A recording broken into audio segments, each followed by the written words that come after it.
Hey everyone, welcome to the Oasis podcast. I'm your host, Miss AJ. Thanks for tuning in.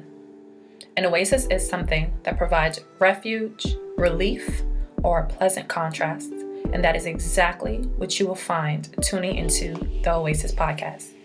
This is a space where I and special guests will be cultivating intentional and honest conversations about life's journey. Subscribe everywhere you listen to podcasts and watch us on YouTube now. Hey y'all, hey! Welcome back to another episode of the Oasis podcast. Thank you for tuning in again. So on today's episode, we're going to be talking about the rules to dating by referral. Okay, so I know you guys heard me talk about this with Mr. Chad Scott before on previous episodes, but I really want to get into the nitty-gritty of what this actually is and what to actually do if you're thinking about doing this. So as you guys know, I'm also a certified life and attracting authentic relationships coach. And so a girl know what she's talking about. Now, I am talking not only from books, but I'm talking from life. Okay? So come on, have a seat so we can chat. All right? For me personally, and there's a lot of dating and relationship coaches out there. Some of them I follow, some of them I know, and I am not saying any of this to knock anybody's anything, but personally, my motto, what I think is important and what is considered client success for me personally is not necessarily, if that person gets into a relationship or if that person gets married and get a ring or whatever the case is. I count how many individuals I can free from the shackles of societal expectations. That to me is success. What mindset did you come in here with? Were you chasing something that you truly wanted or something that your mama told you, society told you, you feel like by this age you were supposed to? That to me, and if we can navigate that, go from one end of that spectrum to the next, or just move slightly from that, where you are more your authentic self, that's success. Okay? If you happen to get married, cool. If you happen to find your person, dope. But if you find and get close to yourself, that to me is success. So I've mentioned and talked to you guys before. I don't know if I gave explicit recounts, but I've talked to you guys before about dating by referral. And I've actually done this twice in my life. Yes, twice in my life. The first time I did it, actually, it was a really good experience.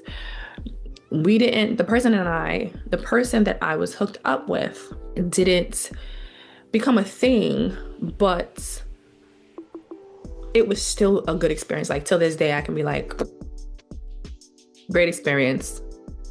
Ain't got no issues with the person I dated or anything. And then the second time I did it, a different person that was the middleman, I guess you can say, that was the referral individual. And that did become a relationship, but 0 stars. Let me stop. 1 star. Right? But there's a difference in both of those scenarios and situations. And this is what I want to bring up to illustrate what to look for if you are dating by referral. Of course, you have to do your assessment of the individual being referred to you. But I'm not even going to talk about that piece because I think we talk enough about vetting who you're talking to and discernment. I'm talking about discernment and vetting the referral individual. And this is where it can get a little sticky. This is where it get a little tricky. This is where you can be like, I'm not sure, or should I take heed, or should I ignore it? And this is the piece. And unfortunately for me, I learned these lessons in hindsight. But again, learn from me so you don't have to repeat it. Okay? So let's say with person A, person A was the person that I dated. This referral came from someone who was a friend who knew me at this point for a couple of years. I think a couple of years. And I don't remember all the details, so don't get me to lie to you, but I believe, I'm not sure, it was something that I was like, oh, hey, do you have someone? But this person knew me well enough and was like, I see your qualities, and I have somebody that I think you guys would mesh really well, and with that referral, not only did he know, and the person who referred me at this was a male, not only did he know me very well, but he also knew the person he was referring for years, right? So it wasn't like, oh, I just met you and I only knew you for a little bit, or we know each other on a surface level. We've had deep conversations. We were friends, you understand? And he was also friends with the other person. So that's the first piece right there. To ensure, and I think to make a good judgment call on the quality of the referral, is to find out and to ask the person who is referring how well they know this person for real. Not surface level shit, not like, oh, I met him at a company barbecue, he seems cool, he's single, here you go. But on some, I've actually had conversations with this person, I've seen this person in different scenarios, I've been out with this person and yada, yada, yada. I see this person's character. That makes sense. That is like, oh, okay, cool. Now, let me show you the contrast, the other side of it. Person B was the person that I actually dated, was referred to me by a female. Now, this individual, they knew each other, but they didn't know each other, And by that meaning, they had brief interactions. They worked with each other for a short period of time. And then one person left the job, but they stayed in contact and they were friends. They was like a part of a friend group. And so like they had that connection, but it was friendly. It was surface level. Let's go out, hang out, have drinks, but it's usually in a group setting. Not much one-to-one interaction. You just know this person in a group setting. You just know that person based on what they've said, right? You just know that person based off of what they're showing you in the moments that you've hung out with them in a group setting once again. And I keep stating that because that's very surface level. How a person presents in a group is very different from one-on-one. So of course, people show what they want people to see. Okay. That right there is where you should scratch your head and be like, I'm going to need to do some investigating. And you shouldn't just jump on a referral as if it is cash. No. Okay. Learn from me so you don't have to end up the way I did. Okay. All right. Now let's go back to person A referral. Now the person who referred me, now we're not talking about the person I dated, but the person who referred me. Now you have to look at the person who's referring you, right? What type of person is this person? What is their character? How have they shown up for you? How have they shown up for themselves? Because that plays a huge, huge part as well. If their word is even trustworthy, right? Person A, they knew the person, they knew me to like a degree. Conversations, all kinds of things. It's been years of interaction. And so not only have they gotten to know me on a certain level, I got to know them on a certain level, right? No one's perfect, not perfection in any way, but I know this person's heart, right?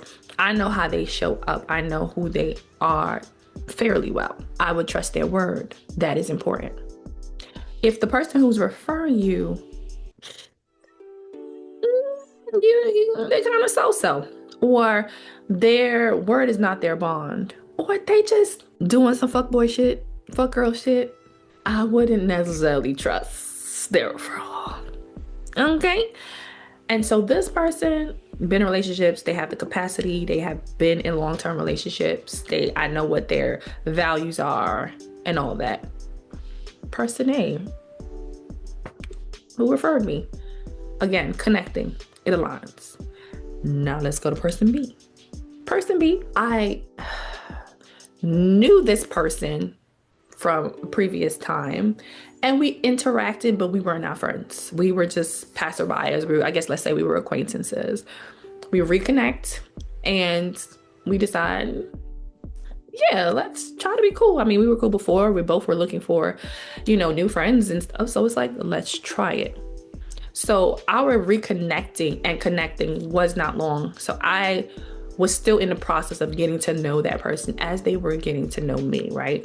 A lot of what they knew about me and vice versa was from previous interactions, which was, again, not constant, not deep.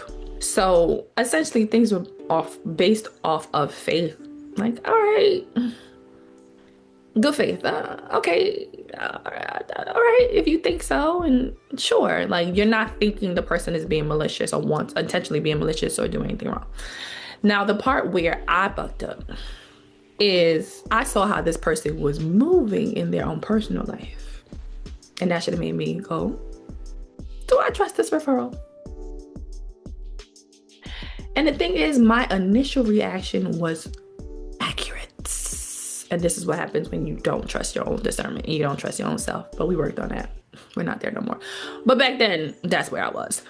But I wasn't fully trusting myself in the ways that I needed to. But that person in their own personal life. Are you feeling overwhelmed by the demands of life, motherhood?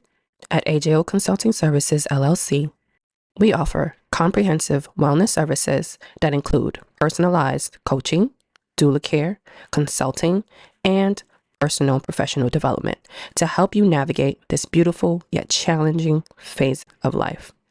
Our services are designed to support individuals and communities, especially women, birthing people, and families of color, in creating a more joyful and stress-free experience.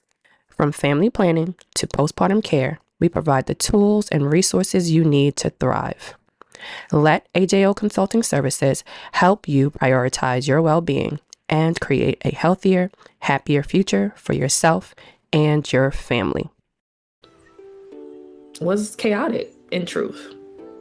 Was not doing okay, in truth. Dating history was trash, in truth. We're doing questionable things, in truth. But again, you're my friend. I'm not judging you. You know what I mean? Like, I'm not trying to judge you. I know you going through some shit. You've been through some shit. You're figuring some stuff out. So I'm not taking it as like, this is your character of who you are. But in hindsight, I should have put more weight on those decisions and the things that I was seeing. Because how could you truly see what is good for me if you can't see what's good for you? Exactly. So that's another piece that you need to pay extra attention to. What is that person's dating life? What are their morals and their values? So can you take their word on, hey, yeah, this person would be good for you if they can't even do that for themselves, for real? And even if they're single, they have good advice. They come from a good place. They're grounded. You understand what I'm saying? Even if they're not, quote unquote, where you might want to be married or in a long-term relationship, whatever. But they give sound advice. Like, again, when you talk about relationships, you talk about what you're looking for, whatever, it's grounded, it's real, it's authentic, it's not superficial. Person B was not that. It was not that. There were some things that were said. It was just like, okay. That didn't align with me. But again, we friends, we don't have to fully align 100%. I don't think that all friends have to be exactly the same. And because that's how you also grow. You hear the person's perspective, it ain't for me. And you go about your business. But there are some things in those departments of dating and what does the future look like for you and the things you want that just was like, that sounds wild, but whatever works for you. But I should have paid more attention when that time came for the referral. Okay. Now, I'm sharing all this because I think dating by referral is amazing in truth, right? Having your close network kind of bring prospects to you is wonderful, right? That's quote unquote less work for you to do. And they'll have more insight on who you are, hopefully, who you are and what you're looking for. But that's not where the work ends. You also need to do what's necessary to ensure that that referral makes sense, to make sure that the time being invested makes sense. Okay. And another piece and that I believe Mr. Scott and I talked about and that I brought up is once the person provides the referral to you, you are no longer obligated to them. And what that means is don't be extra nice or give extra grace to the person that they referred to you to date strictly off the strength of, oh, so-and-so said you are a good person, so okay. No, still do your own work. If you know that you have your dating boundaries of, okay, you go ghost for 3 days, that means we're done. Stick to that. Don't let this person play on your boundaries just because that person referred you, because, oh, well, I don't want to disappoint them. Oh, well, I don't want to feel it. The person ain't live up to your standards. And that's the end of that. That's it. So that's what I mean. Do not, because of that referral, not honor the things that you would normally honor, because I definitely did that. Also, trust your gut and continue to trust your gut. Are you seeking guidance and support in life? On your motherhood journey? AJO Consulting Services, LLC, offers tailored strategies to help you overcome challenges, build resilience, and achieve your goals. Empower yourself with personalized coaching. Just because someone says this person will be good for you does not mean that that's your person. Does not mean you should give them extra grace. Does not mean that they are, period. It don't mean none of that. It's just that, oh, this person made your job a little bit easier by bringing you a candidate. Assess the candidate. Okay. And still move accordingly. Do not alter how you would normally move. Hopefully, it provides y'all a common place to start, I guess. You guys can talk, oh, how do you know so-and-so, and da-da-da-da. And then y'all can kind of grow and have conversation from that. So that's cool. But outside of that, treat it as any normal connection. You don't know this person don't know you, and you are collecting data to make sure this person is worthy. I said what I said, worthy of you even giving them your time and your energy. All right, y'all listening? Y'all heard me? Okay. Tell me your thoughts. Until next time. Thank you for tuning into this week's episode of the Oasis podcast. I hope you were able to find something that resonated with you on your journey. Don't forget to subscribe anywhere you listen to podcasts and YouTube. Rate us and leave us a review and comment on Apple Podcasts, iTunes, and YouTube. Share your favorite episode and like us on Instagram and Facebook. If you have any questions, comments, want to be a guest, or any show ideas, contact us at ajaysoasis@gmail.com. That's AAYJAYSOASIS@gmail.com, or direct message us on Instagram and Facebook.